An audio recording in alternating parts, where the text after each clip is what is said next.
Morning all of you. कैसे हैं? अच्छे? आई थिंक मस्त होंगे। दिवाली की छुट्टी अच्छी चल रही है? नहीं, कोई बात नहीं। हमारा सेशन आगे चल रहा है ज्योग्राफी का। मैंने इंडियन ज्योग्राफी में आपका सेशन शुरू किया है। धीरे धीरे हम लोग आज तीसरी क्लास है और तीसरी क्लास के लिए आज हम पहली क्लास में हमने बात किया भारत की स्थिति, दूसरी क्लास में बात किया कर्क रेखा पे भारत में मतलब कर्क रेखा पर स्थित भारत के राज्य, और आज तीसरे दिन हम बात करेंगे कि जो भारतीय मानक समय रेखा है वो कैसे कैसे कहाँ कहाँ पे अपने मतलब कहाँ कहाँ पे से भारत के क्षेत्र से होकर गुजरती है। आज इसके लिए हम बात करेंगे। आइए एक एक टॉपिक पहले बात करते हैं। आज हमारी टॉपिक है इंडियन स्टैंडर्ड टाइम, भारतीय मानक समय रेखा। एक्चुअली आपके मन में सवाल आ रहा होगा मानक समय रेखा का मतलब क्या होता है। देखिए क्या होता है ना, एक जब हम कहीं के बारे में टाइम जानने की कोशिश करते हैं या समय जानने की कोशिश करते हैं तो इसको हम कई तरीके से सीखते हैं। तो सबसे पहले एक जो समय रेखा के लिए हम बात करते हैं जिसको बोलते हैं GMT। ये पूरे वर्ल्ड की घड़ी इसी घड़ी को, इसी टाइम लाइन को फॉलो करती है। लेकिन अगर हम अपने इंडिया के बारे में बात करें तो इंडिया में एक हमारी समय रेखा जिस पे हम हमारी घड़ी फॉलो करती है वो है इंडियन स्टैंडर्ड टाइम। एक और घड़ी का टाइम होता है जिसको बोलते हैं लोकल टाइम। देखिए GMT, IST, लोकल टाइम, ये क्या चीज़ है हम इसको एक एक चीज़ करके आपको बताते हैं। हमने एक स्ट्रक्चर बनाया हुआ था आपके लिए ग्लोब का, और यहाँ पे मैंने बताया था नॉर्थ पोल और साउथ पोल को मिलाने वाली north pole and south pole. मैंने बताया था आपको नॉर्थ पोल और साउथ पोल को मिलाने वाली एक काल्पनिक रेखा को हम देशांतर रेखा कहते हैं। देशांतर रेखा इस जो काल्पनिक रेखा है। ओके, इसके बाद हमने क्या कहा था, ये पूरे पृथ्वी का मतलब एक तरह से देखा जाए पृथ्वी का मध्य भाग है। मतलब पृथ्वी को एक ऐसे टाइम जोन में बांटा गया, एक टाइम लाइन में बांटा गया जो ये पृथ्वी को मध्य भाग में विभाजित करता है। यहीं पे एक जगह है जो है नाम जिसका लंदन का एक शहर है ग्रीनविच। लंदन का एक शहर है ग्रीनविच जो है ये 0 डिग्री पे है। यहीं से मतलब एक डिफाइन किया गया कि हम पूरे विश्व की घड़ी को सब एक साथ लाते हैं और एक साथ लाके जो ग्रीनविच है यहाँ से हम पूरे घड़ी को चलाएंगे। ठीक है, यहाँ तक ठीक है। और इसके बाद फिर पूरी पृथ्वी पे ढेर सारी ऐसे देशांतर रेखा खींची गई, एक एक करके देशांतर रेखा खींची गई। ये देशांतर रेखा सिर्फ और सिर्फ यहाँ पे जो टाइम जोन है घड़ी को बताने के लिए इसी को बनाया गया टाइम जोन। ओके, तो हमें क्या सीखना है, ये जो टाइम जोन है यहाँ पे कैसे कैसे क्या काम चलता है। अब देखिए ये नॉर्थ पोल साउथ पोल तो ठीक है। हमने बताया था हमारा इंडिया कुछ लगभग में यहाँ पे देखिएगा, लगभग यहाँ पे हमारा भारत है। तो देखिए मैंने भारत का डिजाइन थोड़ा सा बनाया हुआ है। भारत का ये पूर्वी छोर है यहाँ पे और ये है पश्चिमी छोर, लेकिन ये भारत के परिप्रेक्ष्य में है।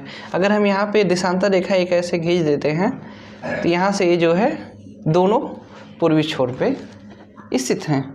लेकिन देखा जाए तो फिर हमने क्या किया, भारत के मध्य से ऐसे यहाँ से ये मान लेते हैं रेखा ये यहाँ तक जाएगी। यहाँ से एक ऐसे लंबी सी रेखा, मतलब ये जो देशांतर रेखा है ये भारत के बीचों बीच से होकर गुजरती है। अगर ऐसे देखा जाए तो कैसे बताएं, ऐसे, वेट, ये भारत के मध्य से गुजरती हुई रेखा, ये है देशांतर रेखा। ठीक है, तो देखा जाए तो यहाँ पे जो राज्य पड़ता है भारत का, ये है यूपी। यूपी से लगा हुआ एक छोटा सा राज्य, इसको बोलते हैं एमपी। एमपी के बाद इसका एक राज्य लगा हुआ है छत्तीसगढ़। छत्तीसगढ़ के बाद लगा हुआ एक राज्य है, छत्तीसगढ़ के बाद इसका एक राज्य लगा हुआ है जो है उड़ीसा। और उड़ीसा के बाद एक राज्य लगा हुआ है आंध्र प्रदेश। मतलब अगर देखा जाए तो ये जो हमारे यहाँ इंडियन स्टैंडर्ड टाइम है, ये इतने पार्ट से, इतने राज्य से होके गुजरती है। एक बार इसको और फिर से थोड़ा क्लियर बताने की कोशिश करता हूँ। ये हमारी हो गई इंडियन स्टैंडर्ड टाइम। तो यहाँ पे सबसे पहले एक राज्य लगता है, फिर एक दूसरा राज्य लगता है, फिर एक तीसरा राज्य लगता है, इसी के साथ एक चौथा राज्य लगता है।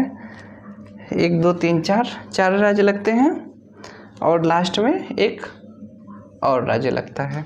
तो देखिए, जो प्रथम राज्य लगता है ये हमारा हो जाता है यूपी। ये मध्य प्रदेश से भी कुछ हिस्सों में जाती है। मध्य प्रदेश के बाद छत्तीसगढ़ के कुछ हिस्से में जाती है रेखा। इसके बाद ये जाती है उड़ीसा में। उड़ीसा के बाद जाती है ये आंध्र प्रदेश में। तो हमने समझा कि जो भारत में समय रेखा है ये इतने राज्यों से होके गुजरती है, और यही जो है हमारे भारत के लिए एक घड़ी का काम करते हैं, और ये समय रेखा को डिफाइन करते हैं। तो देखिए, जो जीएमटी है ये जो है इसका प्रोसेस है, ये लंदन के शहर ग्रीनविच से शुरू होता है। और जो आईएसटी है इसका केंद्र बिंदु भारत के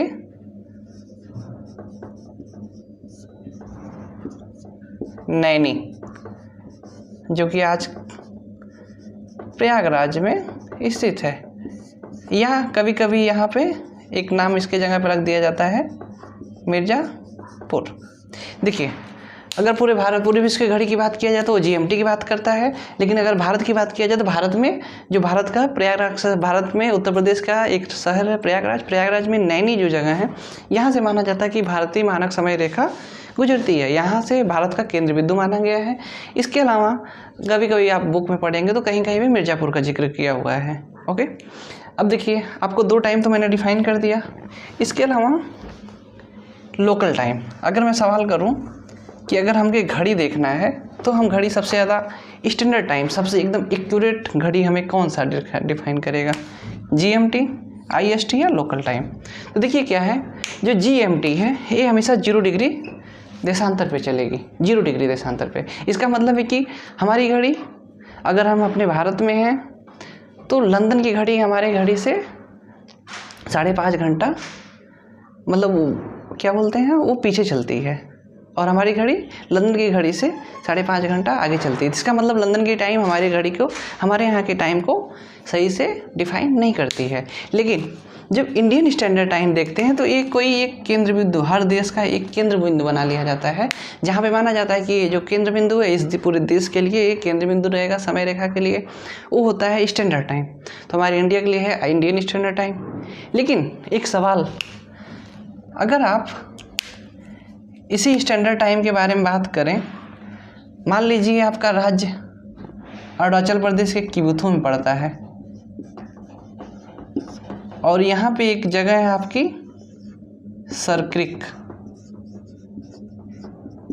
आप यकीनन मानिए, हो सकता है कि यहाँ जो किबुथु है सुबह जो है 5 बजे होता हो, लेकिन जो सरक्रिक है यहाँ पे सुबह 7 बजे होता हो।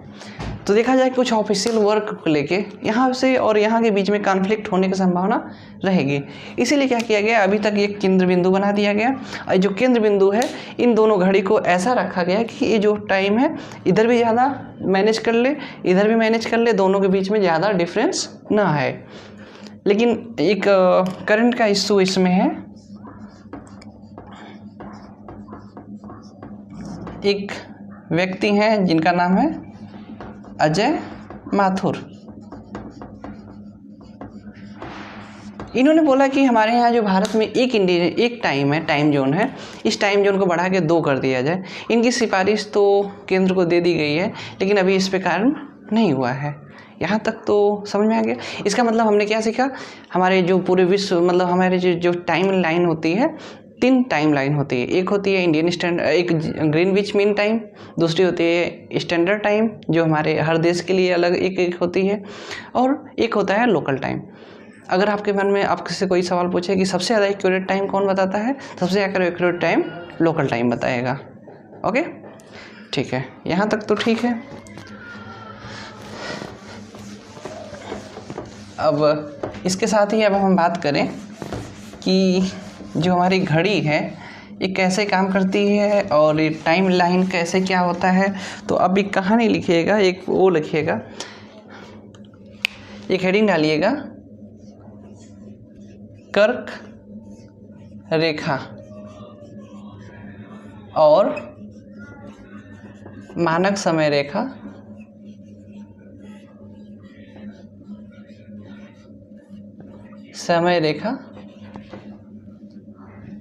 का मिलन स्थान। एक्चुअली इसका मतलब ये है कि कर्क रेखा और मानक समय रेखा एक कहीं स्थान पे जो पूरे भारत में, हमारे भारत से कर्क रेखा भी गुजरती है और ऊपर से देशांतर रेखा भी गुजर रही है। इसका मतलब दोनों एक जगह पे कहीं ना कहीं जाके मैच करते हैं। तो आइए देखिए, एक फिगर बनाता हूँ, मेरे साथ बनाने की कोशिश करिएगा। ये हो जाती है हमारी कर्क रेखा, और यहाँ पे एक हमारी जो रेखा है ये है इंडियन स्टैंडर्ड टाइम IST। यहाँ पे छोटा सा राज्य मिलता है हमें गुजरात, फिर छोटा सा राज्य मिलता है राजस्थान, एक बड़ा सा राज्य मिलता है मध्य प्रदेश, मध्य प्रदेश के बाद एक छोटा सा राज्य मिलता है, इसको बोलते हैं छत्तीसगढ़। छत्तीसगढ़ के बाद एक राज्य मिलता है झारखंड, झारखंड के बाद राज्य मिलता है पश्चिम बंगाल, फिर यहाँ पे आ जाता है बांग्लादेश, और यहाँ से 2 राज्य मिलते हैं, एक होता है त्रिपुरा और दूसरा है मिजोरम। इतने राज्य हैं। तो देखा जाए, हमने देखा कि जो इंडियन स्टैंडर्ड टाइम है और जो ये कर्क रेखा है, कर्क रेखा, ये देखिए छत्तीसगढ़ के पॉइंट पे ये रेखा एक दूसरे को क्रॉस करती है। तो एक सवाल कई बार यूपी आयोग के द्वारा और अधीनस्थ सेवा चयन आयोग के द्वारा पूछा गया है कि कौन सी मतलब ऐसे कौन से राज्य हैं जहाँ पे कर्क रेखा और इंडियन स्टैंडर्ड टाइम एक दूसरे को क्रॉस करती है। अभी एक जल्दी ही बिहार PCS का एग्ज़ाम हुआ था। बिहार PCS के एग्ज़ाम में सवाल पूछा गया कि वहाँ पे इन्होंने क्या किया, बस सवाल का थोड़ा सा पैटर्न बदला और पूछ लिया कि यहाँ पे कौन सा पठारी क्षेत्र है। तो ये जो क्षेत्र है, यहाँ पे एक क्षेत्र है बघेलखंड का पठार, बघेलखंड का पठार। ये जो छत्तीसगढ़ में जो कर्क रेखा और इंडियन स्टैंडर्ड टाइम एक दूसरे को क्रॉस करती हैं, वहाँ पे जो पहाड़ी स्थित है उसका नाम है बघेलखंड का पठार। यहाँ तक क्लियर? आइए कुछ और बात करते हैं। ये जब घड़ी की बात ही की है तो कैसे कैसे हमारे भारत की टाइम और पूरे वर्ल्ड की टाइम के लिए क्या चीज़ का दिक्कत है या क्या क्या पॉइंट होता है। देखिए, यहाँ पे मैंने एक लाइन बनाया GMT, यहाँ पे मैंने एक टाइम बनाया इंडियन स्टैंडर्ड टाइम। ओके, इसका मतलब है कि यहाँ पे जो रेखा है ये 0 डिग्री, हमारे यहाँ की जो रेखा है 82.5 डिग्री का नाम आता है। अच्छा, यहाँ पे एक चीज़ है, इस 82.5 डिग्री का मतलब ये 1.5 पे नहीं ध्यान देना है। इसका मतलब है कि ये जो 1.2 है ये 30 मिनट की बात करता है। इसका मतलब है कि हमारे यहाँ से 0 डिग्री और यहाँ तक के आने के बीच में कुछ समय का फासला होता है, जिसके द्वारा ही हम डिफाइन करते हैं। तो अगर देखा जाए पूरा, बस हम इतना जानेंगे, कोशिश करते हैं जो 1 डिग्री देशांतर है, मतलब ये 0 डिग्री के बाद अगर हम 1 डिग्री देशांतर पूरब की तरफ चलते हैं, ओनली 1 डिग्री, तो हमारी समय रेखा में 4 मिनट का फ़र्क पड़ता है। कितने का? 4 मिनट का। ठीक है, इसका मतलब हम 1 डिग्री अगर बढ़ते बढ़ते 82.5 डिग्री तक आ जा रहे हैं तो कुछ मिनट का फ़र्क पड़ता है। आइए एक छोटा सा गुणा करके देखते हैं। 82.3, इसको 4 से गुणा करते हैं। ठीक है, 3 चौके 12, 4 3 12, 4 2 8 1 9, 4 बटे 32, मतलब टोटल अगर हम देखें तो 329.2 मिनट के आसपास का बात होता है। ओके, अगर हम घड़ी की बात करें तो इसको अगर हम मिनट में चेंज कर दें तो इसका भी कुछ आंसर एक आ जाएगा। क्लियर? इसका मतलब है कि हम ये चीज़ बताना चाह रहे थे, अगर हम यहाँ से ऐसे एक एक डिग्री की लाइन पार करते हुए, क्रॉस करते हुए यहाँ तक आते हैं तो हमारे घड़ी की टाइमिंग जो है 5 घंटे 30 मिनट आगे बढ़ जाती है, आगे बढ़ जाती है। इसका मतलब है कि अगर लंदन में रात के 12 बज रहे हैं तो हमारे भारत की घड़ी उससे 5.5 घंटे पहले ही चलती है, आगे चलती है। तो इसका मतलब भारत में सुबह के 5:30 बज रहे होंगे। ठीक है, क्योंकि भारत हमारे पूर्वी देशांतर में थे, इसलिए सूरज का उदय सबसे पहले पूर्व दिशा से होते हुए पश्चिम की तरफ जाता है। क्लियर? तो इसका मतलब बस हमें इतना चीज़ ध्यान रखना है कि हमारी घड़ी जो है 5.5 घंटे आगे है और हमारा जो देशांतर रेखा है 82.5 डिग्री देशांतर रेखा है। ओके, और ये ईस्ट देशांतर है। यहाँ तक क्लियर? आइए कुछ और बात करते हैं इसमें। इसके साथ ही अब बात करेंगे, अभी हमने बात किया कि सूर्योदय का, तो सूर्योदय में कैसे कैसे सूर्योदय होता है और क्या क्या पॉइंट होता है, इसके बारे में हम बात करते हैं। तो देखिए, जो सूरज की रोशनी, यहाँ पे अगर हम एक सूरज का स्ट्रक्चर ड्रा करें तो देखिए जब सूर्योदय होता है तो कैसे कैसे सूर्य का उदय होता है। अगर हम 6 डिग्री देशांतर लें, 12 डिग्री देशांतर लें और 18 डिग्री देशांतर लें। ओके, अगर इन तीनों को देखा जाए तो जो 6 डिग्री देशांतर होता है इसको बोलते हैं सिविल ट्विलाइट। इसके अलावा 12 डिग्री का नाम लें तो इसको बोलते हैं नॉटिकल ट्विलाइट।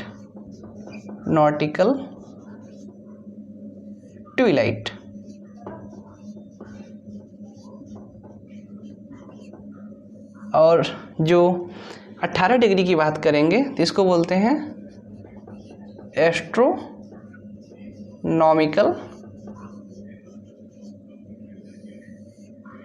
ट्विलाइट। एक्चुअली ये कुछ वैसी चीज़ नहीं है, बस इतना है कि जो सूरज है, सूरज के चलने की दिशा को हम थोड़ा सा बताते हैं कि मतलब कैसे सूरज दिशा, जब सूरज का उदय होता है और सूरज की रोशनी जब प्रकाशित होती है ब्रह्मांड में तो कैसे कैसे सूरज की रोशनी हमारे यहाँ पड़ती है।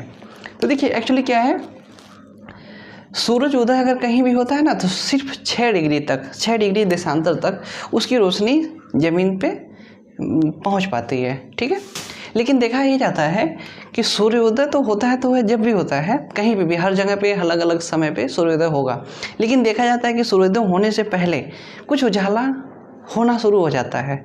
तो जब सूर्योदय की रोशनी जहाँ तक पहुँचती है वैसे पॉइंट को बोला जाता है सिविल ट्विलाइट। इसका मतलब है कि उसमें कोई भी वस्तु साफ साफ देखी जा सकती है, एकदम साफ साफ सूरज की रोशनी यहाँ तक हमेशा पड़ती रहती है, लेकिन सूरज की रोशनी जहाँ तक पड़ती है वहीं तक उजाला नहीं होता है, उसके कुछ और आगे तक भी उजाला हो जाता है। तो उसके आगे अगर 12 डिग्री देशांतर तक और आगे जाएँ तो देखा जाएगा सूरज की रोशनी वहाँ पे बिल्कुल नहीं आ रही है। यहाँ तक 6 डिग्री सिविल ट्यूबलाइट पे क्या हो रहा है, सूरज की रोशनी, यहाँ पे लिख लीजिएगा, यहाँ पे क्या होता है, सूर्य की रोशनी पहुँच जाती है, सूर्य की रोशनी, सूर्य की रोशनी पहुँचती है। और यहाँ पे क्या होता है, एक तरह से देखा जाए तो यहाँ पे धूप की स्थिति होती है जिसे हम सिविल ट्यूबलाइट करते हैं। यहाँ पे कोई भी वस्तु प्रत्यक्ष रूप से साफ तौर पे देखी जा सकती है। लेकिन जब नॉटिकल ट्यूबलाइट की बात करते हैं यहाँ तक सूर्य की रोशनी नहीं पहुँचती है। मतलब हम देखते हैं सुबह तो हो जाती है, सूर्य की रोशनी पहुँचना बाकी है, लेकिन हम क्या देखते हैं, पहुँचना बाकी है।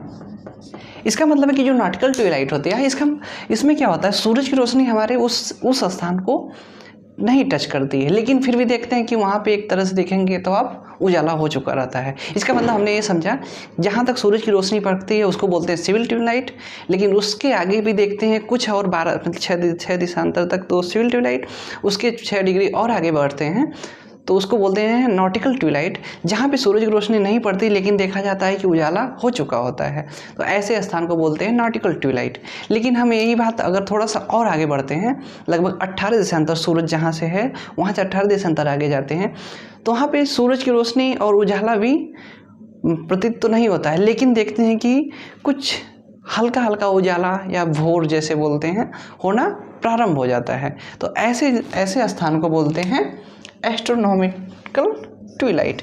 एक तरह से इसको बोलें तो जब हम बोलते हैं भोर का होना, एकदम सुबह सुबह का होना, उजाला नहीं हुआ है, यहाँ तक क्या है नॉटिकल ट्यूबलाइट में उजाला हो चुका है, लेकिन एस्ट्रोनॉमिकल ट्यूबलाइट में भोर होती है, सुबह मतलब सुबह होती है, लेकिन कुछ भी यहाँ पे प्रकाश भी नहीं आता है और सूरज की रोशनी तो यहाँ पे भी नहीं दिखाई देती और यहाँ पे भी सूरज की रोशनी नहीं दिखाई देती। तो हमने समझा civil tubelight, nautical tubelight, astronomical tubelight, सूरज की रोशनी कैसे कैसे कैसे कैसे यहाँ तक पहुँचती है। यहाँ तक क्लियर? आइए एक और टॉपिक इसमें बताते हैं, सूरज की रोशनी को पहुँचने का अंतर्राष्ट्रीय नियम क्या है। जो समय रेखा है इसके लिए अंतर्राष्ट्रीय नियम क्या बनाए गए हैं। अंतर्राष्ट्रीय नियम जो हम पढ़ेंगे, ये पढ़ेंगे समय रेखा के लिए। समय रेखा को कैसे डिफाइन किया गया, देखिए क्या किया गया। बोला ये गया कि जो GMT टाइम है, GMT, और यहाँ से जो भी स्टैंडर्ड टाइम कोई भी होगा, जो भी स्टैंडर्ड टाइम होगा, इसको बोला गया कि ये 7 घंटे 30 मिनट के गुणज में होना चाहिए। मतलब ये बोला गया कि जो स्टैंडर्ड टाइम है ये 7.5 के गुणज में होना चाहिए। अगर हम किसी भी देश का स्टैंडर्ड टाइम अगर उठाएंगे, जैसे हम सवाल आता है ना कि हमने इंडियन स्टैंडर्ड टाइम सिर्फ नैनी से क्यों लिया, देशांतर तो कई देशांतर गुजर रही है, लेकिन हमने सिर्फ नैनी से क्यों लिया, तो उसका बस एक रीज़न है कि अंतर्राष्ट्रीय नियम ही कहता है कि जो समय रेखा होती है ये 7.5 के गुणज में होनी चाहिए। इस बात को आप जरूर ध्यान दीजिएगा कि अंतर्राष्ट्रीय नियम जो कहता है समय रेखा हमेशा 7.5 के गुणज में होनी चाहिए। इसलिए जो यहाँ पे स्थान मिलता है हमें नैनी का, प्रयागराज का, ये स्थान जो है यहीं पे फिट बैठता है, इसलिए हम मानते हैं कि हमारा इंडियन स्टैंडर्ड टाइम नैनी के प्रयागराज से है। यहाँ तक क्लियर? इसके अलावा और ये 7.5 घंटे का मतलब यहाँ तक तो क्लियर हो गया, ठीक है। और हमने भारत की समय रेखा के बारे में समझ लिया, भारत में समय रेखा क्या है, और एक चीज़ सीखा कि हमने civil twilight, astronomical twilight and nautical twilight क्या क्या होते हैं। क्लियर, इसको समझा। इसके बाद हमने सीखा कि कर्क रेखा और इंडियन स्टैंडर्ड टाइम कहाँ पे एक दूसरे को क्रॉस करती हैं, वो है छत्तीसगढ़ राज्य। लेकिन अगर एक बार पठारी के बारे में क्वेश्चन पूछा गया कौन सा पठार वहाँ पे है, तो बघेलखंड का पठार है। इस बात को ध्यान देंगे। इसके बाद मिलते हैं हम आपसे नेक्स्ट क्लास में, तब तक के लिए थैंक यू।